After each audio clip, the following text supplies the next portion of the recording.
Hi guys, so it's Luto Serie again. Magluluto tayo ng buttered shrimp. Wow! So, madali lang siyang lutuin guys. Bumili lang ako ng kalahating hipon.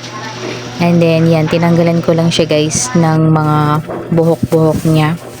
And then, mamaya is lulutuin ko na siya guys. So, ito yung mga gagamitin natin is yung bawang at syempre yung butter.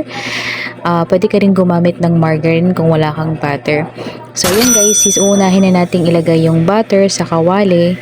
And then, syempre is isusunod natin yung bawang. Ito-toasted natin siya para masarap siya guys.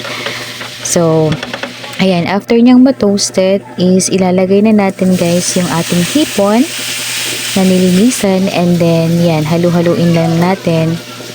And then, mamaya-maya is lalagyan natin siya guys ng ketchup. Ayan, para maging or magkaroon siya ng sabaw. So, mas masarap siya kasi paglagyan ng ketchup. And then, syempre, hindi natin malilimutan ang Sprite. So, lagyan natin siya guys, pampalasa. And then, timplahan lang natin ng magic sarap. So, ayan, luto na ang ating buttered shrimp. Thank you so much for watching. Enjoy!